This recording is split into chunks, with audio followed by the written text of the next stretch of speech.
Kalavad rural police station ખાતે ખંડણી પેટે ₹15 લાખની માંગણી કરવામાં આવી હોવાની પોલીસ ફરિયાદ નોંધાવવામાં આવી છે।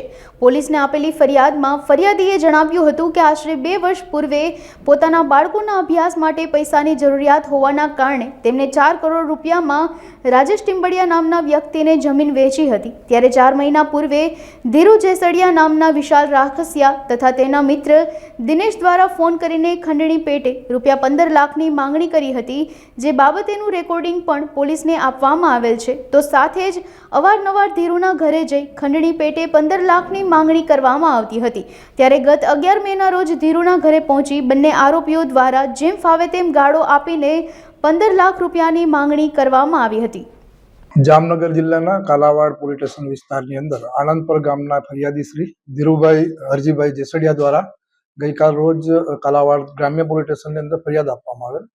ફરિયાદની વિગત જોતા ધીરુભાઈ દ્વારા તેમની પોતાની જમીન રાજકોટના વ્યક્તિને 4 કરોડ આશરામાં વેચેલ, જે અનુસંધાને તેમના જ ગામના રહેવાસી વિશાલભાઈ કારાભાઈ રાખસિયા અને દિનેશભાઈ નાઓએ ₹15 લાખની ખંડણીની માંગણી કરતા આ ફરિયાદ દાખલ કરવામાં આવેલ છે। આ અનુસંધાને હાલમાં કાલાવાડ ગ્રામ્ય પીએસઆઈ દ્વારા ગુનો દાખલ કરી આગળની તપાસ હાથ ધરેલ છે।